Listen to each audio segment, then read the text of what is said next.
Hi, I'm Tom Breslin, Town Manager of the Town of Dillon, and with me is Council Member Terry King, and we're here to give the council update for Tuesday, December 2nd. First, don't adjust your audio. There'll be some accent differences here, so... Yes, I'm from northern Mississippi, so he'll be the one hard to understand. Yes. So we just came through a nice. How was your Thanksgiving? Oh, it was nice. I had a quiet one. Did a good bit of skiing though. How was yours? Well, I took a trip to Virginia to see my daughter. And nice. A little warmer there, huh? Yeah, a little Not much bit. Skiing going on? Raining, huh? Raining So, going on? Yeah, raining going on. So Terry's festively dressed for the day. I did not get the memo. Yes, I am. I'm in my Christmas garb. Excuse me. And this will be our last update of 2014. So yesterday we kicked off our work session with a trip to the Dillon Schoolhouse. Yeah, the museum. I had been there several years ago, but all the council members were there and some of the staff members. We took a really nice tour and got a lot of good information about the museum.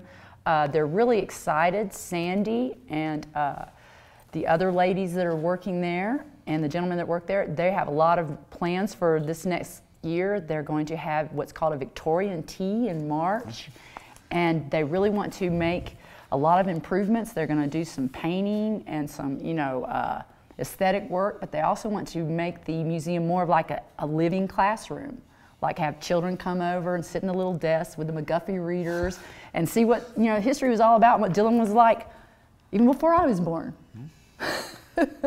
They do have like a little classroom set up there. It was very odd to see the old desks with the inkwells, and really, and they have some wonderful pictures there and lots of artifacts from the old town of Dillon. So. Yes, they have a lady who just started, and I'm sorry if I can't remember her name, but she's an archivist that they just hired in September. She actually volunteered, and she has worked all over the country, and they're really excited to have her. And she is going to help them straighten out some of the costumes and the old maps and all the paper kind of things. And some of it's going to be at Breckenridge, and some of it's going to be at our museum here in Dillon. And it really sounds exciting. It did. And although they're closed for the winter, you can arrange for a tour. Their number is 468-2207. And of course, they'll be open in the summer. But they do private tours. That's right. Yep. And another thing I meant to mention, they were talking about a new event they might want to do is they were showing us the old Dillon baseball uniforms. They were talking about possibly having a baseball game between like maybe some of the different towns in Summit County, have them wearing the old baseball uniforms and have just a big event based around that. And so that's an idea they're kicking around. Yeah, there was quite a bit of baseball played around the turn of the 19th century. And I didn't know that. Yeah. And in those wool uniforms in the summer, that must have been itchy. Yeah. Ooh. Well, after we came back from the schoolhouse tour, we met with Carrie McCool of McCool Development, and she gave us an update on where they are. That's right. We have 4 committees. We have the design committee. We're the organizational committee. We have, I always forget, the promotions committee and EDAC committee. And so all 4 of these committees, they've all been having meetings with Carrie McCool, and she's guiding them. And the whole premise behind this, as we've been talking about before, is to try to revitalize some of our downtown, some buildings that maybe aren't being used to their best, to their best advantage, and spruce up some landscaping and just kind of get some more excitement for that part of our town. Yeah, and we're taking inventory of the buildings, and we're looking at small things that could be done to give the town a fresher look. That's true. So so we're really excited about that, and she's really given us some good ideas. She has been doing this, it sounds like, for several years, and so she's an old hand at coming into a town and seeing where their strengths are and their weaknesses are, and helping them make the most of what they've got to offer. And she will be bringing to the council not a final report, but a year-end report from all those individual committees. That's so true. that we can discuss it at our first meeting in January. That's right. And she also, every time we have a meeting with her, she always commends all the great volunteers we have and what great talent we have in Dillon and how enthusiastic everyone is about wanting this to go forward. Yes, this has been a volunteer effort with the exception of Ms. McCool, but all community members have rallied to help us in this, so it's quite good. It's really pretty exciting. And that was kind of the, this is our last meeting of the year, so it was kind of kind of a recap of what's been going on. We went over some stuff. We discussed the Colorado Association of Ski Towns. That's right. That's right. You go ahead and tell them about. Well, Dillon will be hosting the Colorado Association of Ski Towns winter meeting on the 22nd and 23rd of January, and we'll be hosting a dinner, and we have these meetings quarterly, and it's nice to bring all these people, get to show off Dillon and Summit County. It's going to be quite the event, so we'll have a good time at that. Oh yeah, it's going to be really, really exciting. And I hear the dinner is really good. It is. I heard that from the mayor, Kevin, who's been to several. He speaks highly of the food. I only made one, but the food was quite good. The food was great, and the company I'm sure is great too. Yeah, it is. All people. Small towns and stuff, so it's all good. We have a lot in common, all the small towns. And we also discussed our electronic signage, which we finalized the amendments to the sign code to allow for this sign down on an enemy. That's correct. That's correct. What we're thinking of doing, we've noticed, the signs on the highway when there's, I-70 is closed or there's a backup of traffic. And we just got the idea that, for the town of Dillon, sometimes we have the same problem. Being a little town, people are coming back from Keystone or coming back from May Basin, and we get kind of clogged up when it's busy. So we were thinking, we could do the same kind of thing. Use these digital signs, as, warnings of traffic jams, or even, to talk about events that are coming up. And these signs would be owned by the town, and so there'd be official signs. And we've already, as we were saying, we've got all the ordinances that we were talking about last night to make sure the signs aren't too bright and that they don't flash and they don't, distract people. They won't have any sound. And, we've been very careful to make sure that they're, like I said, not distracting the drivers as they go by. We want them to be informational, not scare anybody. Right. And, and the good news was we heard we were anticipating, we had this in the budget for this year, but it took a little more exploration than we anticipated.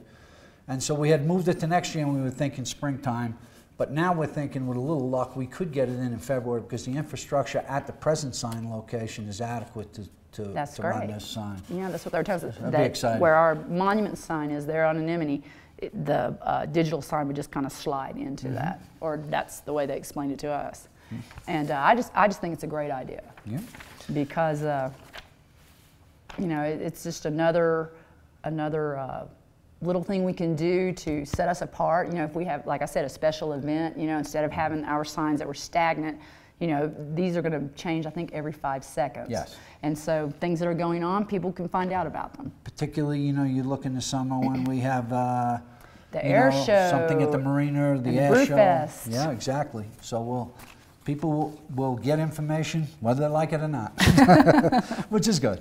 Then we moved on. That pretty much wrapped up what we were doing on our work session, and we moved into the regular council meeting, which basically was a year-end wrap-up. We had things we had to formally approve, so we went through. We adopted the fee structure for next year, and that includes water and sewer fees and other fees that the town charges. Applications for licenses, and I think some fees at the cemetery for buying headstones and interment and things like that. There's several pages of these fees. Yes, several pages. And the good news is that we made very minor modifications to the fee structure, and the increases are just very small, almost insignificant. True. And then some we actually decreased or got rid of fees altogether. It's all dependent on staff time. Right. Exactly. And it's not like we're trying to make a profit. It's just to recoup our costs and, like I said, the staff time that's involved. So that was the first thing we approved. Yeah. We also heard, I skipped over though, we did hear from our Parks and Recreation Committee. That is right. They did their, I think it's their quarterly recap, and they were talking about things they were working on. We're still working on, they are still working on paving paver project. And I think they said in the spring they'd be ready to start putting those in. And they said, I think they were saying that if people were still interested, which I'm sure they are, you know, they could contact them and find out how much the pavers cost. And they were also talking about, we've had a lot of discussions about winter events and maybe doing some things to really showcase our town park and all the improvements we made to the town park. Maybe do something winter type, like a snowshoe race or a, they even talked about dog sledding. We're still talking about that, but they seemed really excited about having something in the winter, well, you know, it for shows the town of that Dillon. Yeah, they're thinking of stuff. Speaking of winter in town Dillon, tomorrow night we have That's the right. lighting of Dillon, The lighting which I of skipped. Dillon. How could you forget? I'm all Christmassy for you. That should have been the set. Yeah, that just set me off, right? That will be held in the Dillon Community Church, which is on Labonte. And the Christmas tree will be lit, and Santa Claus will be there for the kids, and there'll be gifts, and I think hot chocolate, and the mayor is going to light the tree. It'll be our new mayor's first time to light the tree. He's pretty excited.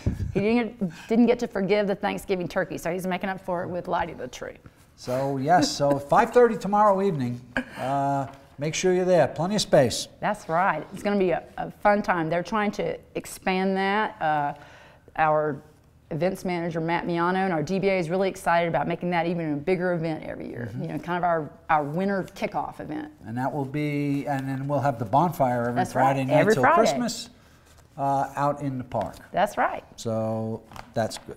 We also, I alluded to that we amended the sign regulations for official signs, as you said. That's right.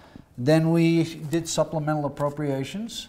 That's true. That's when we, you know, at the end of the year, we've already got our budget, you know, already all hashed out from the year before. That's when we had things unexpected come up or money that has to be moved, maybe say from the general fund to another fund. So that's why we have to have a resolution and officially approve that. Right.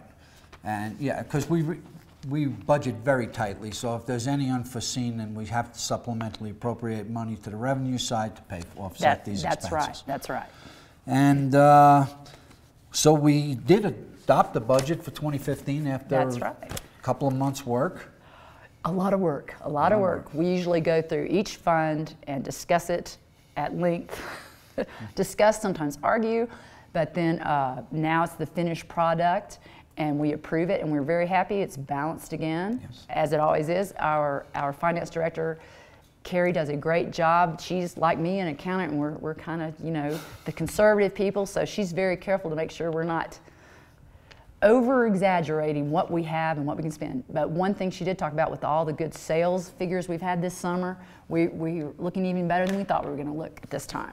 Yes, sales tax, I think I did this in the last one, but sales tax for this September was up 6% over last year when it was up 9%. So those are significant increases in what would kind of be a shoulder month. Yeah, so we've had a good start to our winter season, I think. Oh yeah. And pursuant to that, we went through.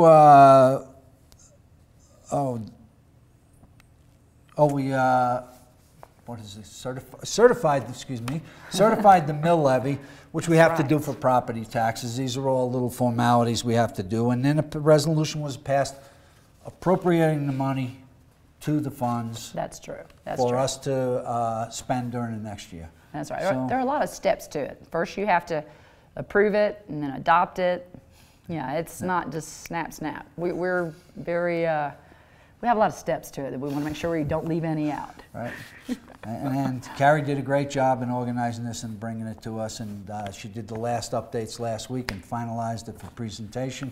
And from the first iteration to the final iteration, there was pretty much a lot of improvements with the elevated sales tax. So. And I believe you can view that online, the budget online, or if not, I'm sure you can obtain a copy of it. Yes, you can. We have several. So. That's pretty much a wrap from Dillon for 2014, and I hope you have a good Christmas. I hope you do too, and everyone at home, and just keep coming to Dillon. We're going to have an exciting season. You never know what we're up to, so come and check it out. Thank you.